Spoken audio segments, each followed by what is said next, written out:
Good morning mga kabayan. At nandito si Kuya Joel ngayon. Pinabalik natin siya para po meron siyang pangbigas-bigas po mga kababayan. Kasi si Raymond wala pang mga project ngayon at wala pa tayong gaanong mission dahil nga sa ating financial problem. At ngayon meron tayong budget dito sa pangkain-kain natin sa araw-araw ay ating bawasan para maibigay kay Kuya Joel. At ito dito sa ngayon pinagawa ko na lang sa kanya ito para ay katulong din sa kanya mga kabayan. At magaling pala si Kuya Joel, no? Pwede siya sa mga project po natin, no? Kaya ho ay sa susunod ng mga project natin ay kukunin din natin itong si Kuya Joel para naman po ay magkaroon po siya ng trabaho, no? Magkaroon po siya ng pambili ng bigas, no, para sa kanyang mga anak. At masipag naman ito mga kabayan, talagang lahat naman ng sideline, no, lahat ng paraan ay ginagawa nito para sa kanyang mga anak ko mga kababayan. Parang siya lang, sa kanya lahat, no? Siyang tatay, siyang nanay, lahat ng gawain ay sa kanya. Kaya naintindihan din natin yung sitwasyon ni Kuya Joel. Tulad niya ay talagang hindi naman siya basta lang na nakatunganga o hindi, gumagawa talaga siya ng paraan para din po sa kanyang mga anak o mga kabayan. Mahusay pala siya mag-construction. Dati pala siyang yung nagtatrabaho sa mga malalaking company, construction mga kabayan. All around pala siya. Minsan naglalabandera din ito mga kabayan pagka walang mga kumukuha sa kanya. Nilalabandera siya. Len, meron kang palabhan dyan? Pero pagkatapos nito maglaba daw siya eh. Naglalabandera pala ito. Asahan din pala ito si Kuya Joel ho mga kabayan, no? Kasi sa ating mga nakikita ay talagang hindi naman pabaya si Kuya Joel. Dahil lang talaga sa kahirapan ng kanyang sitwasyon, ay akala mo papabaya siya, pero siya ay nag-iisip kung paano niya maitaguyod yung kanyang mga anak mga kabayan. Ngayon nagkakaroon pa ng problema yung kanyang anak, ay talagang mahirapan ka talaga ikaw yung nanay, ikaw yung tatay, sa iyo lahat, hanap ka ng makain. Pagdating sa bahay, ikaw pang mag-asikaso, maglalaba, magluluto, alaga sa mga anak mo. Sus Maria Josep, kung mahina-hina ka, talagang hindi mo kakayanin mga kabayan, oh. Kaya yung kanyang mga anak ay napariwara ho mga kabayan, no? Kung ito sa panganay nagdadalang tao kabayan sa murang edad, kaya nakakalungkot yung ganun eh. Pero sa ngayon pinapaaral niya yung kanyang mga anak, lahat ng anak niya ipapasok sa school kabayan. Masipag yung tao nito, kailangan na talaga ng opportunity po, no? Para po ay meron siyang pang araw-araw ng pakain sa kanyang anak. Pumasok sila Kuya Joel, mga anak mo? Pumasok na sila. Iniwan ko ganitong maliit na... Saan mo iniwanan yung maliit? Bahay. Classmate niya, mga classmate. May makain naman doon? Iniwan ko ito, may utang na itong binakal ko nga. Ibili ko ng ulam.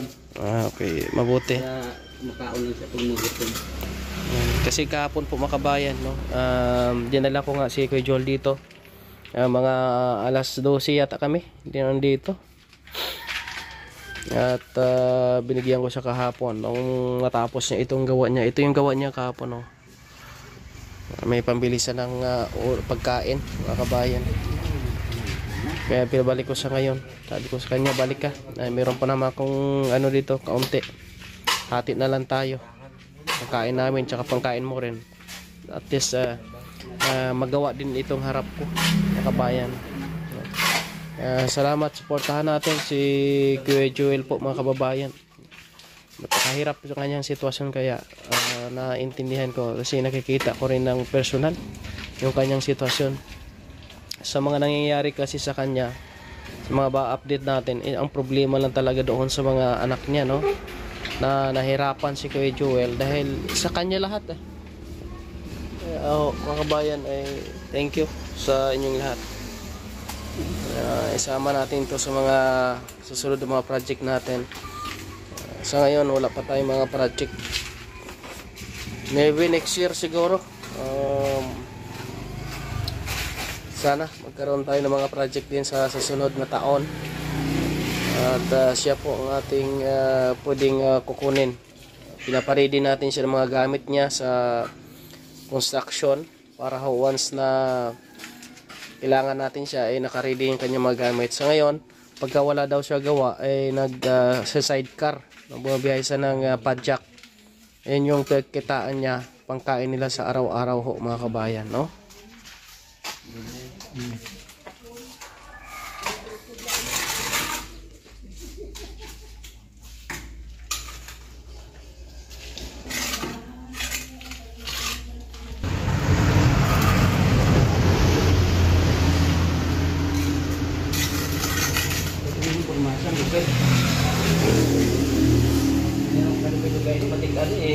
Patagong, karusyon, why na? Ano nga?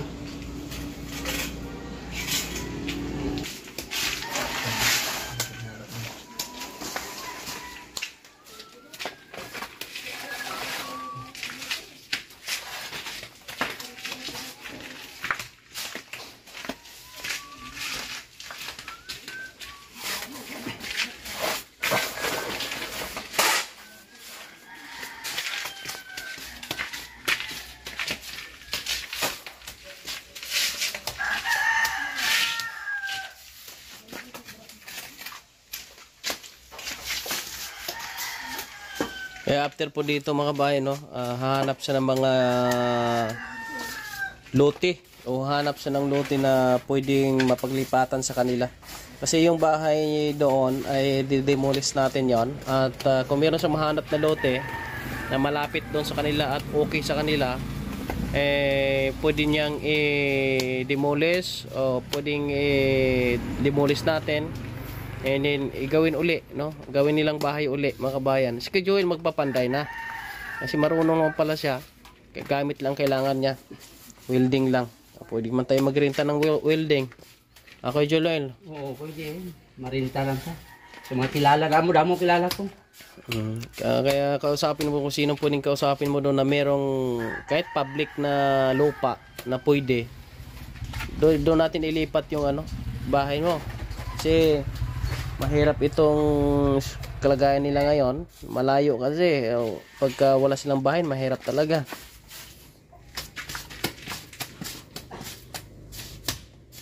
May problema pang lupa doon. Kaya ay kailangan na magkaroon sila ng area na yung walang problema, mga kabayan, para ay maging maayos yung buhay nila. Lalo ngayon, yung anak niya, mga anak na. Maliit pa yung isa. Tapos may dagdag pang isa. Daming bubuhayin si Kuya Joel. Sa una, inatay ka lang. Ibistig yatay na. Kasi dati yung tawag sa kanya, inatay. Dagdagan pag-igisa. Kuya Joel, inatay. Ina sa katatay. Ngayon, may dagdag ng isa nga piste. Ngayon, nadagdagan daw ng ina, pisting inatay. Ay, di po. Sakit sa ulo talaga yan.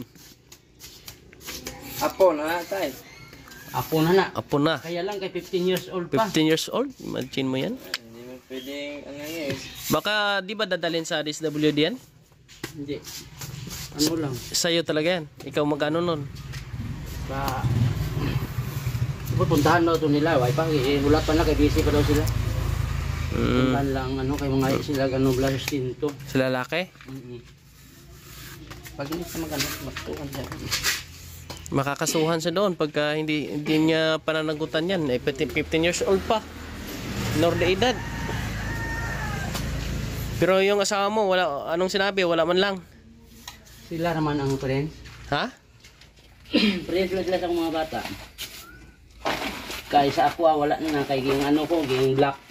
Gimblak ka. Himlak ko. Eh tinawagan ka daw na, may nagsabi sa akin ng kapitbahay niya doon sa ano sa Manila eh. Iya to sa kung bata nga ano. Ha? Sa bata ko itong account. Ang sabi niya, wag na daw kayong tumanggap ng ano, ng tulong mula sa akin. Eh siyang magatag, ang naihatag niya. Totoo yung sinabi niya? Ambot lang, di ko alam. May pa ko na ano. Kung totoo man yun, eh wala na nga siyang naitulong dito sa inyo, sa mga anak nyo. Salita pa siya ng kanya, no? Padala lang siya eh. Padala tag 200, 150. 200, 150. 100 pesos? Nung klase. Mas inuna na yung kanyang kaligayahan doon, no? May klaro ka na eh. Talagang positive eh. Maayos pa siya, eh di umuwi na dapat at ayusin yung problema ng kanyang mga anak dito, no? Hindi pa dahan pa ito pumasahe. Binalilan pa masay, ayaw umuwi. Oh. Talagang mahirap ng ganon. Tapos ngayon Diyos siya pa yung galit, no? Kasi pinagsabihan daw sa doon eh, ng mga taga doon. Sabi na nag-message sa akin, kay Raymond, Payuhan nila. pinapayuhan namin dito yan, pero siya pa galit. Yan. Tama lagi ko, mala ko. Sabi niya, ganyan talaga yan kasi bata pa daw ang ano, kasing edad niya daw yung ano doon eh. Kita ko to. Kita ko sa Facebook. Sa mga bata. Hirap talaga pag may ganyan talaga, no? Maria Josep Santissima. Kaya ikaw, focus ka na lang sa ano. Mag-asawa ka pa ba uli? Nako. Dagdag isa. Dagdag? Dagdag naman sa problema. Ayun na, May apo na. May apo.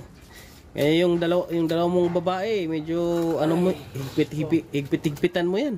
Gani, kung pwede pa lang, ipaano ko na daan? Kasi tulad yan, sa gabi, nasa ano daw, nasa gumagala pa daw sa gabi. Nagawan ya po na mo.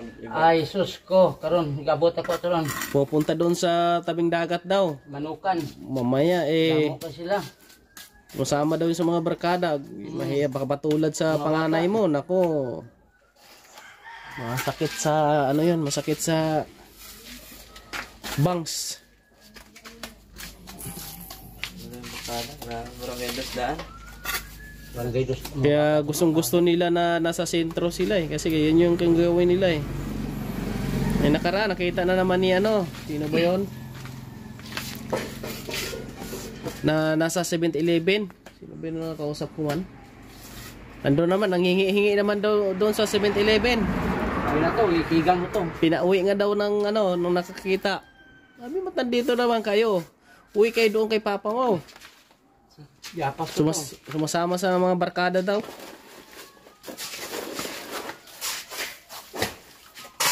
Talagang sus, no, kung mahina-hina na to si kay Joel, wala na ito.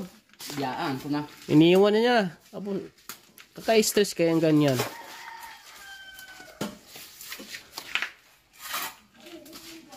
Sige mo na mga bata ang arang sa Kamay. Terminal Peace Agaw. Ano? Babae. Babae niya anak niya eh. Dalawang babae. Ang isa Morena. Saga pangayo. Oh, panghingi. Mga apod ng mga lapi man nga Mga barkada, ano sa barkada. Yun yung mahirap din kasi dyan. Kinastigo mo na pala dati yan? Ay, sus. Pero wala pa rin, walang epekto. Wala epekto, ikalbo ko pa na. Talian din silid Oh? sa mga DSWD, kalbuhon. Para mahiya na siya ano, gala-gala sus, magkalo. Ang sombrero lang? Ay, grabe. Ikot mo sa katre, pagkagabi tulugan mo, ikakas ganin yan. Oh? Kaya mo naog pa. Grabe. Napakahirap talaga itong mga anak ni Kuya Joel, mga kabayan. Nahirapan talaga siya, mag-disiplina. May pagani magalaga kang baboy. Pag mag-alaga, mas maganda pa mag-alaga ng baboy. Bakit? Eh, Pag busog, matulog. Daga ng baboy, isa katuril ganing baka ni mo. Isa lang ni mo anong baka, hadlok na. Puro yung mga anak mo ah. Ikaw pasinggitan. Sabi mo, Tawan ka pa. mas maganda na mag-alaga ng baka eh. Pag sinigawan mo eh, susunod ka agad. Pero pag anak mo daw, ikaw pa yung sisigawan. Eh, nako. Gano'n ang epekto pagka walang Kuya Joel, walang ng nanay ba? Wala yung nanay. Wala yung nag-guide. Walang nag-guide. Eh, ikaw naman eh, nagtatrabaho ka. Eh, mahirap talaga yung sitwasyon mo talaga eh. Kaya kami na unawaan din namin yan. Pagdaan pa niyo.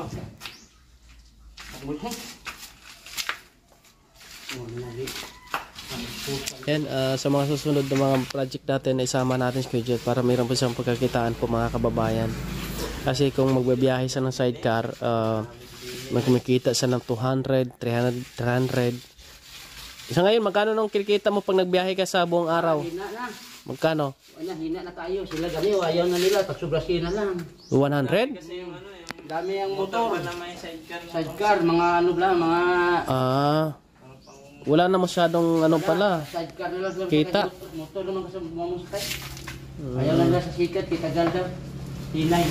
Biyang, biyang. Yun po mga kababayan, no? Kaya isa ito sa mga may tulong din po natin na mabigyan na lang po ng trabaho si Kuya Joel, ho, mga kababayan. Kaya supportan nyo rin po ako mga kababayan at gagawa tayo ng mga paraan pa rin kung paano tayo makatulong sa tulad ni Kuya Joel kasi naintindihan natin sitwasyon niya eh. Napakahirap talaga yung sa kalagayan niya talaga napakahirap. Shoutout sa inyo lahat, sa ating mga sponsors. Maraming salamat at sa ating mga subscribers, maraming salamat at sa ating mga followers, maraming salamat po sa inyong lahat.